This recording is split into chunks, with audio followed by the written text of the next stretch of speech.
apostle need and Yeah. church need, that's what we got to do. That's what we got to do. But for DTCI, who I'm a part of now, man, we're going to excel. There you go. I don't see nothing but elevation. Come on here. I don't see nothing but elevation. And you know Yes. what? And all I said, I don't even need agreement with y'all. That's right. You right. That's right. I don't need agreement with y'all.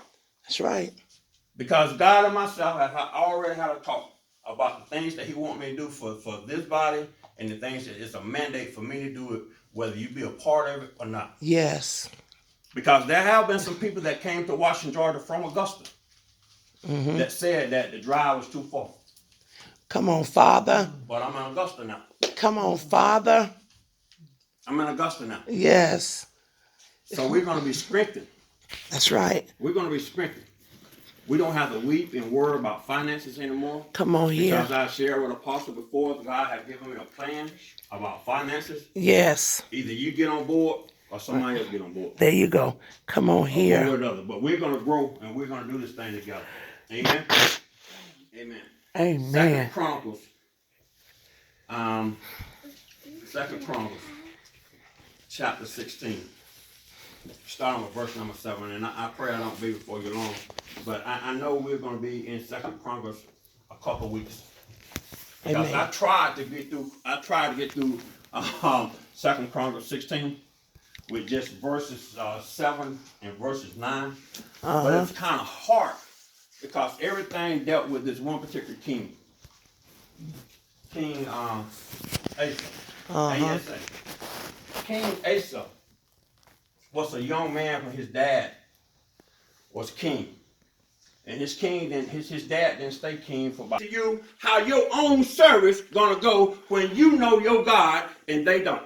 Come on here. These jokers were so bold in what they did, they destroyed and took and terrorized people just because they could do it. Just because they could. Just because they could do it. Not because they haven't heard of God. Not because they didn't hear God, not because they didn't know who God was, because guess what? You might not accept Him, but you know who He is. Come on here. Oh man, come on. You might Come not on here. accept Him, but you know who He is. Ain't that right? We know who God is, according to the book of Romans, right? We know that there is a God. We know that there are some people who will live and die for God. We know that there are some people who will give their lives for God. We know that there are some people who they don't move without God giving them direction. We know that. We deal with people every single day that have a relationship with God, and we see the relationship. Come on here. Not because of just what they say, but because of what they do. Yeah. They get caught up in some sticky situations sometimes.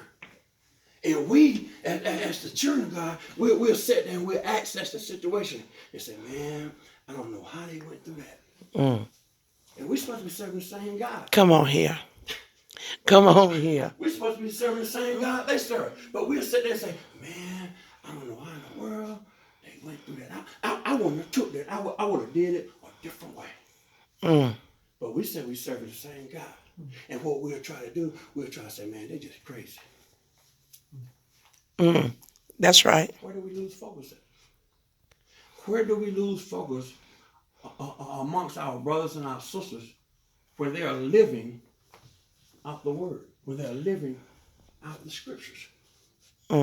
Because you don't have, the Bible saying that the kingdom of God suffer violence, but we got to take it back by force. And see, we get it twisted. Perverted. We're perverted-minded people. We get it twisted, saying, okay, if it's suffer violence and we got to take it by force, then I got to put my hands on something. Come on here. Come on here. One joke out. If I choke Come one on joke here. out, and then they know that they don't mess with God's children. We'll say that, right? Come on here. Oh my. Oh my God. We're going to our secret place. We're going to our secret place. And the first thing in our secret place, God, I pray that you just destroy them. God, oh my. Them. God, move them out of my life because they are simply a stumbling block. Come on, Apostle. I'm in the Word. I'm still here. But studying the book of the Second Chronicles 16, there was no way I can go forth in 16 without dealing with 15 and 14. Because I'm like, okay, now God, why is it so important that you don't only send one prophet? Come on here. Come on here. But God, you sent 2 prophets. Come on here. God, you sent 2 prophets to 1 man. 1 man. Lord have mercy. Boy, God got some grace for you. And God Yes, God Lord. know how to grace. Yes, Lord. His grace. God know That's how, right. how to spread it on thick. Yep. Come on here. And go back and just spread it out in the little lumpy places that we create, not him. Yeah. But he sent 2 prophets to 1 man. And apostle, it really opened up my mind. It really hurted me because I'm like, God, why are you wasting time with this 1 man?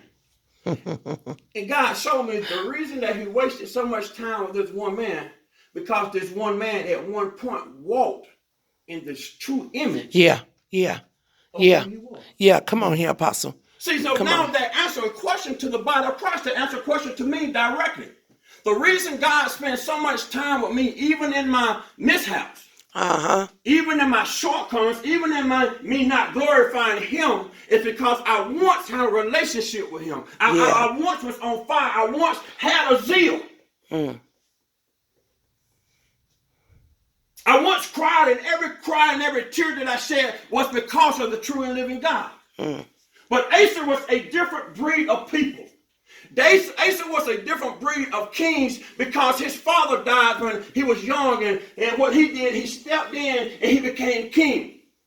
And what he did, he turned everything that his father, his granddad, his great-grandfather, everything that they elevated in the form of wickedness or evil or darkness. What he did, he went back without murmuring, without complaining, without asking somebody to be on his side. The same way that they threw a rock and didn't hide their hand, he did it forcibly in the things of God.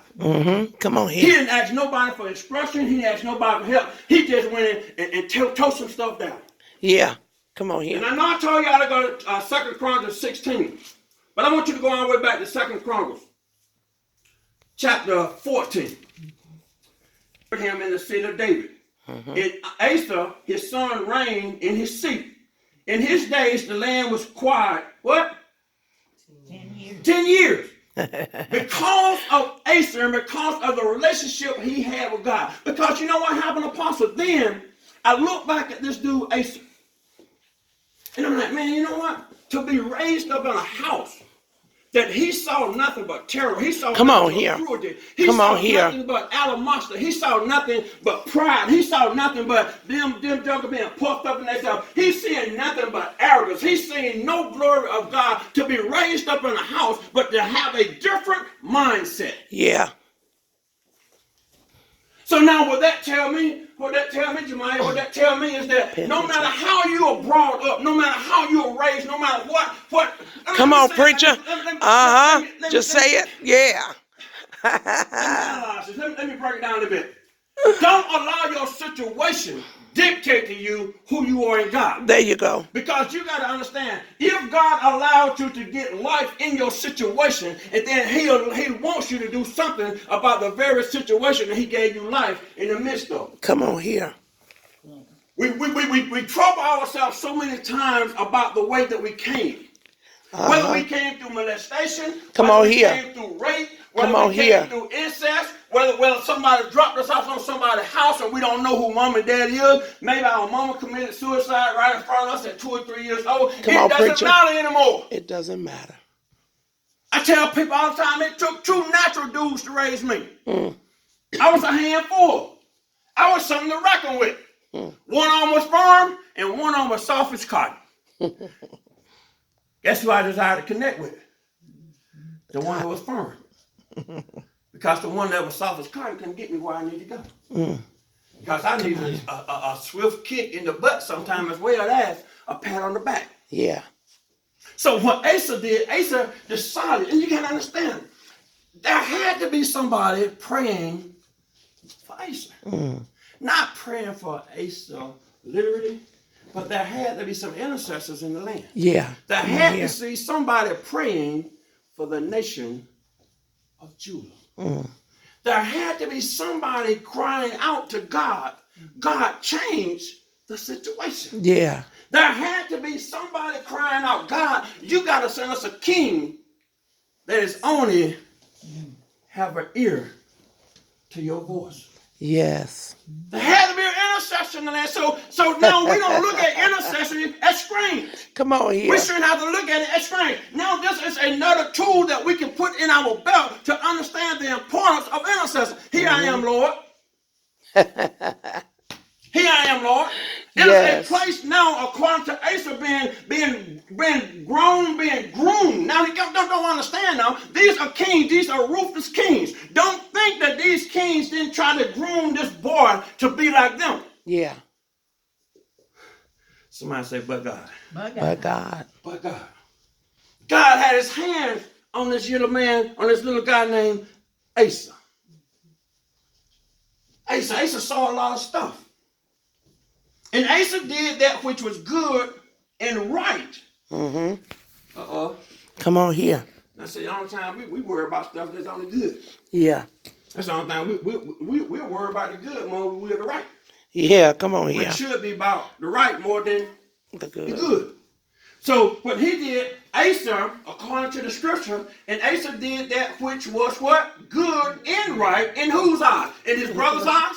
The Lord. In his auntie and them eyes? The Lord. In his cousin and them eyes? Come on In here. his servant's eyes? No. In his army's eyes? No. Asa did what was right in the eyes of who? The Lord. The Lord. God. Yes. He didn't care about nobody else. He didn't care about how they thought about him. He didn't care about what they had or what they didn't have. He said, what I'm going to do, I'm going to get it right with God first. Yes. I'm going to get it right with the one that keeps my soul. I'm going to get it right with the ones that know every issue that I got. And see, we kill ourselves. And I'm going to tell you the truth. We kill ourselves because the first thing come up, oh, we ain't perfect. I am perfect. I don't care Come how on, many Apostle. mistakes, I don't care Come how on, many sir. mistakes I make. I don't care how many Come on, times sir. I fall off of the bandwagon. I am Still perfect. in the eyes of God. Come on, because let me tell you Apostle. what perfection do. Perfection will keep you from watering in your mess Yeah. to rise above it regardless. Come on, Apostle. So we struggle. And I want to show you that to understand who Asa was. Yeah, Asa had to struggle with some stuff. He had to. Because Yeah. guess what? He was young. Yeah. The only experience and the only life he had, Pastor McGee, was being in the midst of ruthless people. Because you know his king got a BFF. You know his dad had a BFF. You know his dad ruled some other country or some other nation. You know them boys got together and talked, whether it's on a conference line or by a pigeon. They sent some letters to one another. They taught how they was going to conquer. They taught how they was going to bring mishap and misfortune to people. They taught how they was going to try to intervene the less fortunate. Come on now. He had to be in the midst of it because guess what? Anytime that there's a king and there's a prince, they show the prince how to become a king.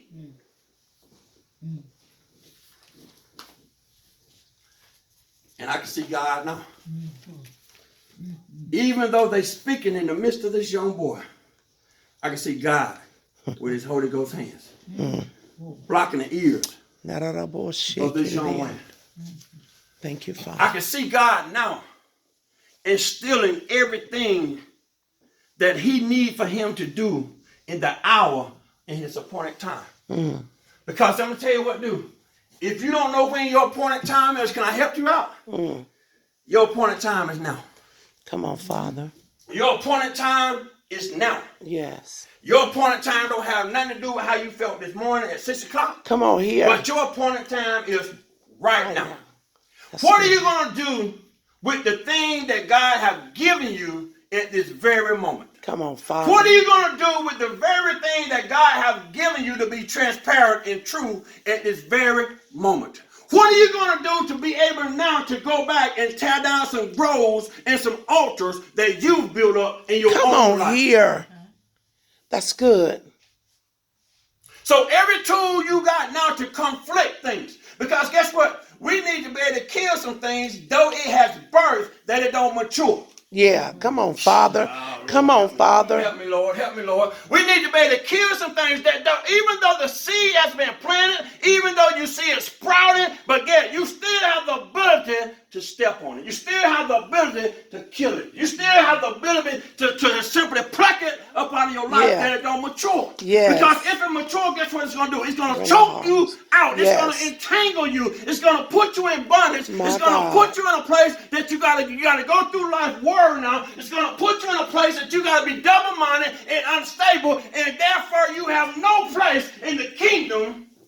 My God. Oh, God. Verse 3 says, for he took away the altars of strange gods. Yes.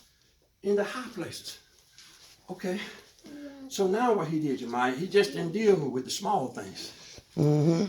He had so much boldness in his grace of God. Mm-hmm. In his relationship with God. He had so much ear space to be able to hear the voice of God, that God say, it ain't going to do you no good to deal with the small things if I don't give you power to deal with the bigger things. Come on. So guess what? Just as he give you power to overcome small things, he have given you just as much power to take out the bigger things. Yes. So why take out one and leave the other?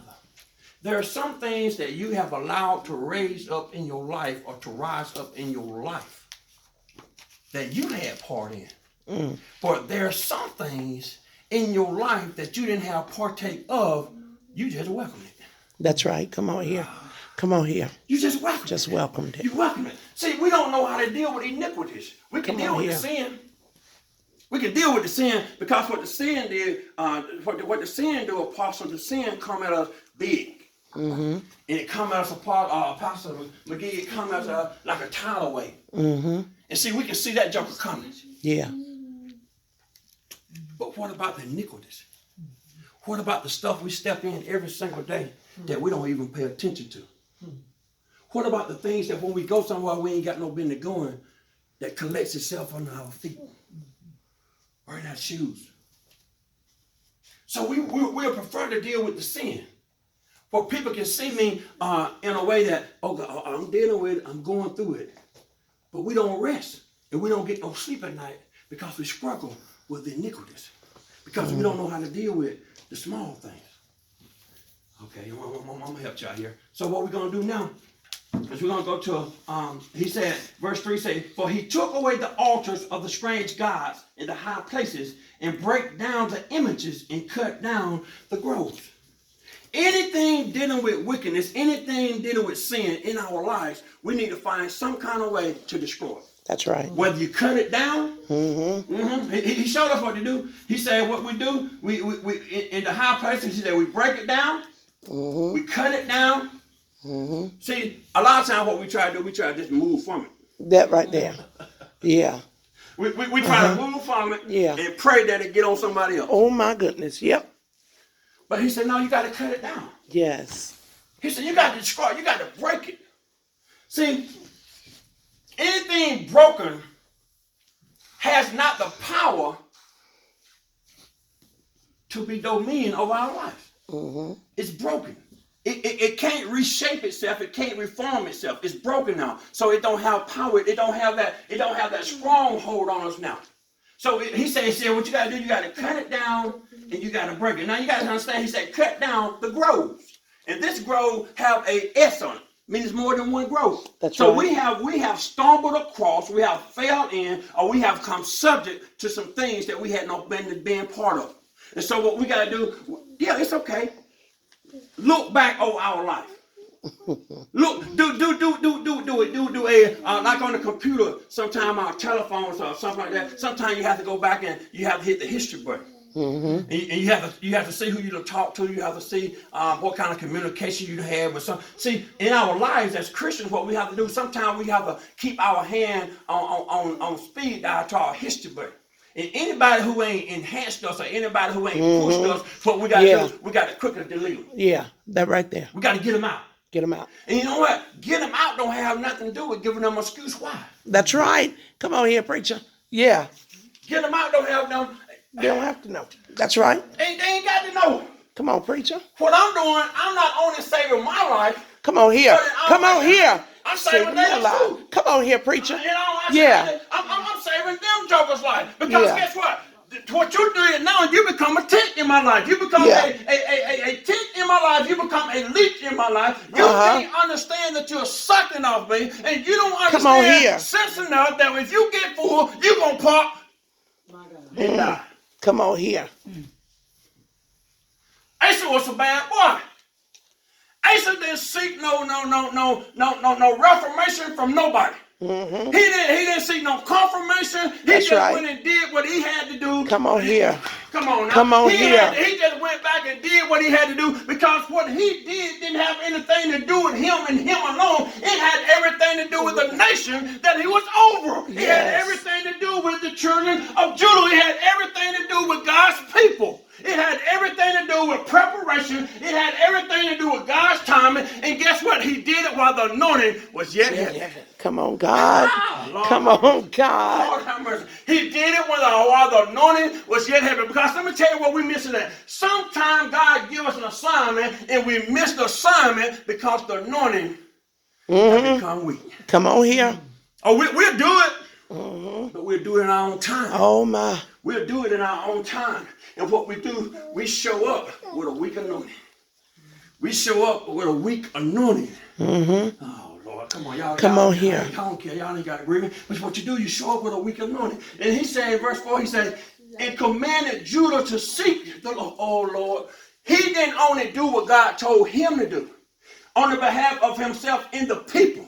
But he told the people, okay, when I do what I do, there's something you got to do too. That's right. You just don't come to deliverance. You got to be in a place to stay. That's right. Come on here. You got to be in a place to stay delivered. That's right. You got to be in a place to stay delivered. And commanded Judah to seek the Lord of what? Their fathers, and to do the law and the commandments. To seek the Lord of their fathers. God, at one point, Judah had an ear to hear simply what God was saying. Yep. And what he had to do now, because the king came in, and the king probably put out a curse or probably put out a death warrant on these people. Anybody that I see praying to the living God, I'm going to take y'all out. So what he did now, he put fear in them. He put fear in them whereby they wouldn't pray to God. He put fear in them whereby they now no longer know the commandments of God. But he said, now what you got to do, you got to seek out your fathers. Yes. See, I'm going to tell you what we done did. In our place of getting too religious, we put some folks away we weren't supposed to put away. I'm going to tell you why we put folks away that we weren't supposed to put away. Because there was a time that people was trying to tell us stuff and we didn't want to listen to it. And what we did, we put them away because we'll say, oh, they were too hard on us. That's right, They Apostle. just don't understand. Uh-huh. We're trying to convince somebody who we were, and they were trying to convince you who they saw you were. Uh-huh. And so what we did, we cut away the wrong folk. Yeah, that's good. That's good, Apostle. We cut away the wrong folk. Because I tell people all the time in ministry, it ain't but two kind of people that's going to come in your life. That's right. People that's going to get you where you got to go, or people that's going to hinder you from going to where you got to go. Come on, Father. Look, those people ain't going to stop coming. I don't care what time of day it is. I don't care what the money is. I don't care what the year is. I don't even care what the decade is. People are going to come in on your life. But what you got to do, you got to step up your game called discernment. Yes. You got to step up your game called discernment.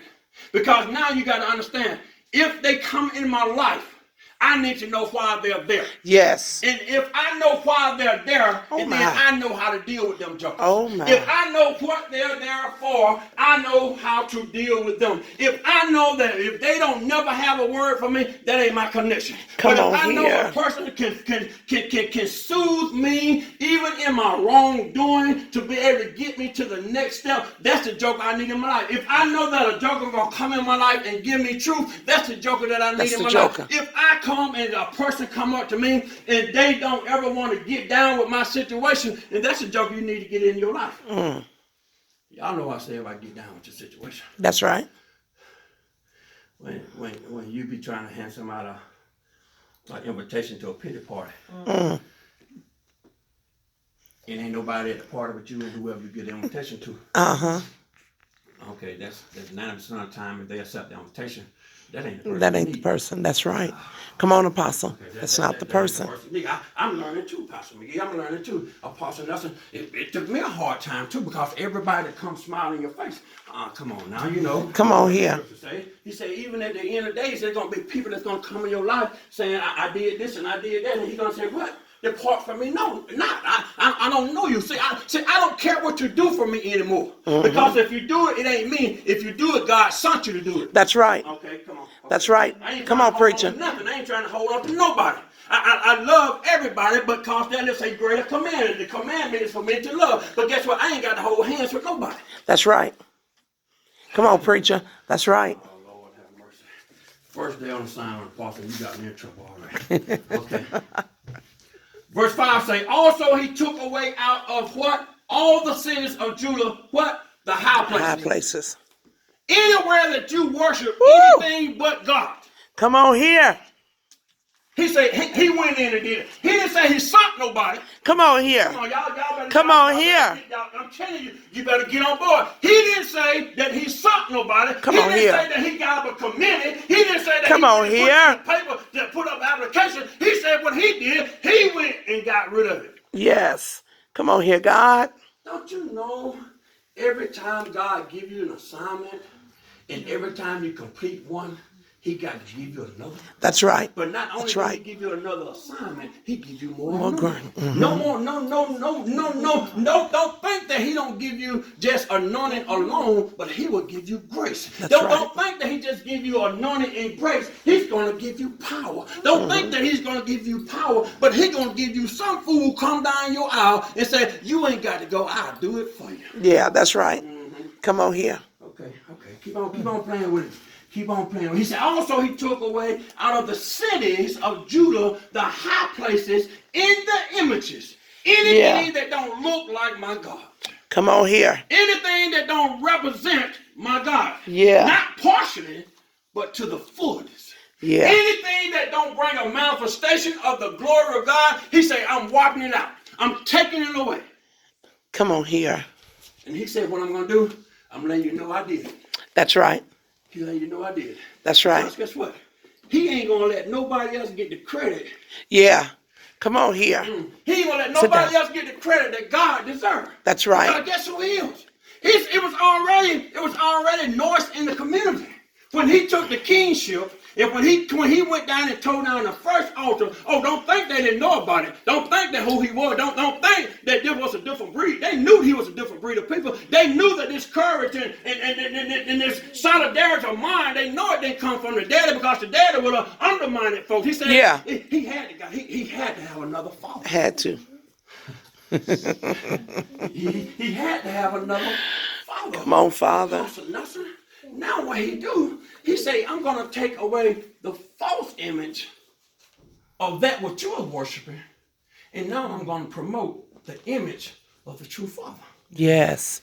Come on here. Come on now. Yes. That's good. Yes. When he went and tore something down, something when he erected. Come on here. Come on here. Come on here. Come on here. Don't think when that joker went and tore something down, something else went immediately. Come on here. Immediately. Come on, preacher. Got to take another thing's place. Come on here. Come on here. Come on, preacher. Don't think that this joker went to destroy and didn't have no carpenter's skill. I bet they were skilled too, Apostle. I bet they were skilled carpenters. I bet they have blueprints of what they wanted to come on here. I bet you everything was line upon line and precept upon precept. I bet everything was, if it was 5 foot on the paper, it had to be 5 foot. Come on here. Come on here. He needed when he tore something down, I guarantee you, before he left, something else was finished. Because I'm going to tell you, God can't take nothing out of your life that belong to you and can't exchange it. My God. Thank you, Father. My God. My God. That's what I can't understand.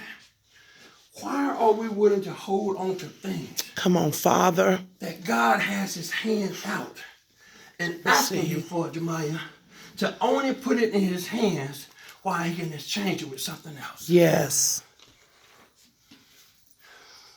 This is the season. Thank you, Holy Ghost. This is the season for greater. Yes. This is the season for greater. All them times that you thought you couldn't, or you thought that you never would, your season is here. Yes. This is your season for greater. For greater. This is